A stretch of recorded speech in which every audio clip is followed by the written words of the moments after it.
السلام علیکم ورحمۃ اللہ وبرکاتہ۔ امید ہے کہ آپ سب خیریت سے ہوں گے۔ پروفیٹ سیریز میں آپ سبھی کو خوش آمدید۔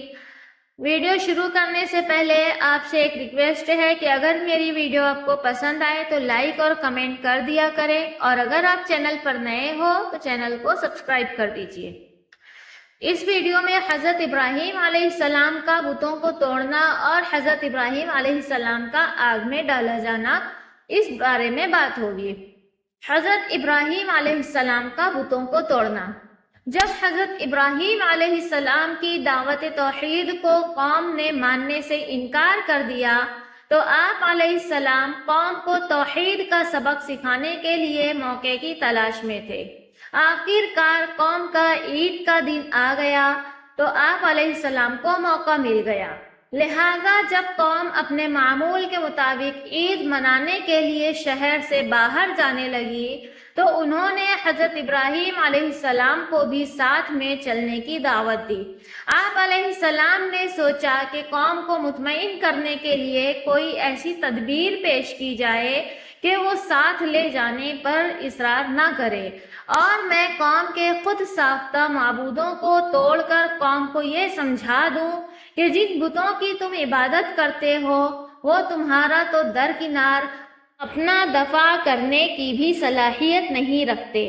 چونکہ اس دور میں علم نجوم یعنی ستاروں کو دیکھ کر معلومات حاصل کرنے کا علم بڑا عام تھا، لہذا آپ علیہ السلام نے قوم کو مطمئن کرنے کے لیے ستاروں کی طرف دیکھ کر فرمایا، میری طبیعت ناساز ہے۔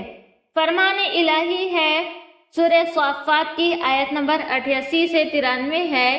بس ابراہیم علیہ السلام نے ایک نظر ستاروں کی طرف دیکھا، پھر کہا میری طبیعت خراب ہے۔ اس جواب پر قوم کے لوگ ابراہیم علیہ السلام کو چھوڑ کر اپنا قومی تہوار منانے چلے گئے۔ پھر ابراہیم علیہ السلام چپکے سے ان معبودوں کے پاس بت خانے میں گئے اور ان کے سامنے طرح طرح کے کھانے دیکھ کر کہا، تم کھاتے کیوں نہیں؟ تمہیں کیا ہو گیا ہے؟ تم بولتے کیوں نہیں؟ پھر آپ اپنی پوری قوت کے ساتھ اپنے داہنے ہاتھ سے انہیں توڑنے لگے۔ سورہ انبیاء ہے، آیت نمبر 58۔ پس ابراہیم علیہ السلام نے بڑے بت کو چھوڑ کر باقی سب بتوں کو ٹکڑے ٹکڑے کر دیا تاکہ وہ اسی یعنی بڑے بت کی طرف لوٹیں۔ حضرت ابراہیم علیہ السلام کی قوم کے لوگ جب عید منا کر واپس لوٹے تو سب سے پہلے اپنے بتوں کی عبادت کے لیے بت خانے میں گئے اور اپنے معبودوں کو ٹوٹا ہوا دیکھ کر غصے میں آ گئے اور کہنے لگے کہ کس نے ہمارے معبودوں کی توہین کی ہے۔ ان میں سے جن لوگوں کے سامنے حضرت ابراہیم علیہ السلام نے بتوں کی خلاف کارروائی کرنے کی قسم کھائی تھی، انہوں نے کہا کہ یہ کارروائی ابراہیم کی ہو سکتی ہے کیونکہ وہ ہمارے معبودوں کا دشمن ہے۔ سورہ انبیاء ہے، فرمان الہی ہے، وہ واپس آنے پر بتوں کا حال دیکھ کر کہنے لگے، ہمارے معبودوں کے ساتھ یہ کس نے کیا ہے؟ ایسا شخص تو یقیناً ظالموں میں سے ہے۔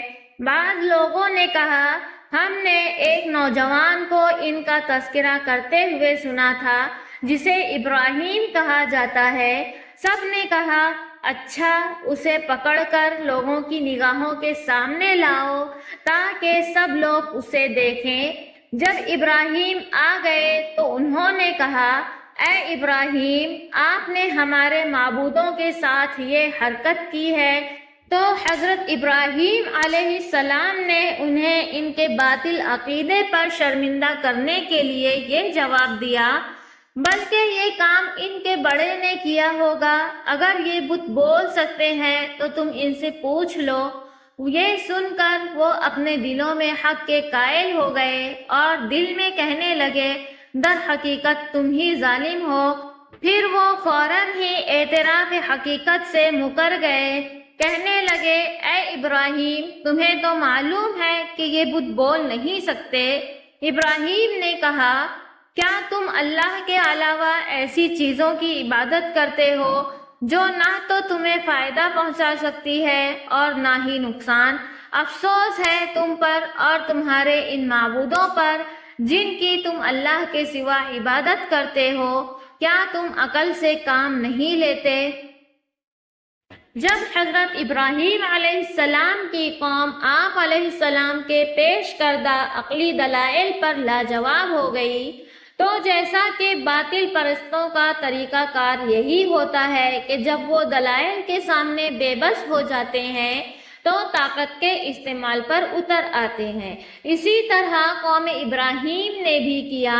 انہوں نے آپس میں یہ طے کر لیا کہ اب ابراہیم کو خاموش کرنے کے لیے ایک ہی صورت ہے کہ ہم انہیں بھڑکتی ہوئی آگ میں ڈال کر جلا دیں تاکہ دنیا کے لوگ ان کی بے بسی کا اپنی آنکھوں سے نظارہ کر لیں اور ہر شخص کو معلوم ہو جائے کہ جو بھی ہمارے معبودوں کی توہین کرے گا ہم اسے اسی طرح دردناک سزا دیں گے۔ سورہ صافات ہے، آیت نمبر 97 ہے۔ وہ آپس میں کہنے لگے، ابراہیم کے لیے ایک آگ کا ڈھیر بناؤ، پھر اسے اس دہکتی ہوئی آگ میں ڈالو۔ سورہ انبیاء آیت نمبر 68 ہے۔ آخر کار لاجواب ہو کر انہوں نے کہا، اگر تمہیں کچھ کرنا ہی ہے تو ابراہیم کو جلا ڈالو اور اپنے معبودوں کی مدد کرو۔ آخر کار قوم حضرت ابراہیم علیہ السلام کو نذر آتش کرنے کے لیے ایک عرصے تک ایندھن جمع کرتی رہی۔ جب ایندھن جمع ہو گیا تو اسے آگ لگا دی، اور جب آگ سے بڑے بڑے شعلے بلند ہونے لگے تو حضرت ابراہیم علیہ السلام کو منجنیق یعنی جس سے بڑے بڑے پتھر پھینکے جاتے تھے اس کے ذریعے دور سے آگ میں پھینک دیا۔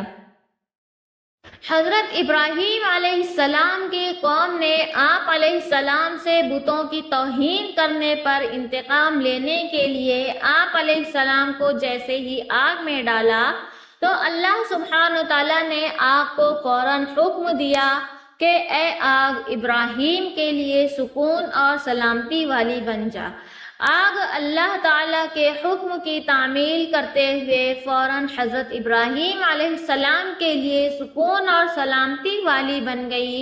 اس طرح اللہ تعالیٰ نے حضرت ابراہیم علیہ السلام کی حفاظت فرمائی اور آپ علیہ السلام کے خلاف قوم کی تیار کردہ سازش کو ناکام بنا دیا، جیسا کہ سورہ انبیاء آیت نمبر 69 اور 70 ہے۔ ہم نے فرمایا، اے آگ تو ٹھنڈی پڑ جا اور ابراہیم کے لیے سلامتی والی بن جا، اور انہوں نے ابراہیم کا برا چاہا لیکن ہم نے انہیں بری طرح ناکام کر دیا۔ سورہ صافات ہے، آیت نمبر 98۔ انہوں نے ابراہیم کے خلاف ایک سازش کرنا چاہی تھی مگر ہم نے انہی کو نیچا دکھا دیا۔ سورہ عنکبوت ہے، آیت نمبر 24۔ آخر کار اللہ نے انہیں یعنی حضرت ابراہیم علیہ السلام کو آگ سے بچا لیا۔ بے شک اس میں ایمان لانے والوں کے لیے بہت سی نشانیاں ہیں۔ چنانچہ وہ آگ آپ علیہ السلام کے لیے گلزار یعنی آرام دہ بن گئی، اور جانداروں میں سے جس نے بھی اس آگ کو جلانے میں تعاون کیا اللہ تعالیٰ نے اسے سخت سزا دی۔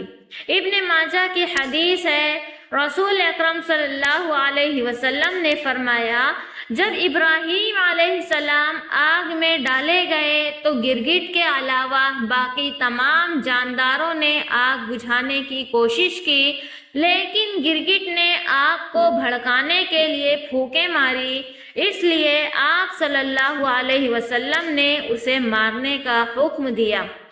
بخاری مسلم کی حدیث ہے، گرگٹ کو جہاں بھی دیکھو مار دو، کیونکہ اس نے ابراہیم علیہ السلام کو جلانے کے لیے بھڑکائی گئی آگ کو تیز کرنے کے لیے پھونکیں ماری تھی۔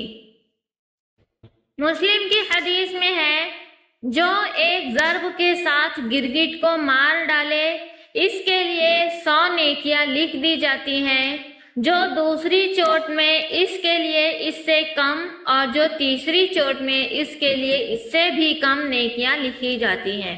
حضرت ابراہیم علیہ السلام نے آگ میں ڈالے جانے سے پہلے یہ کلمات پڑھے تھے، حسبنا اللہ و نعم الوکیل، ترجمہ ہمارا اللہ ہی ہمارے لیے کافی ہے اور وہی بہترین کارساز ہے۔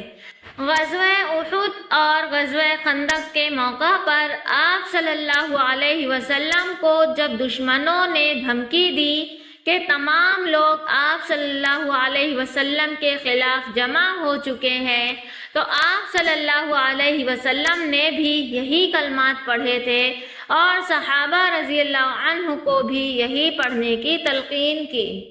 وضاحت: جب انسان کسی بھی مشکل میں پھنس جائے تو حسبنا اللہ و نعم الوکیل یہ کلمات پڑھے، اللہ تعالیٰ کے فضل و کرم سے اسے مصیبت سے چھٹکارا مل جائے گا۔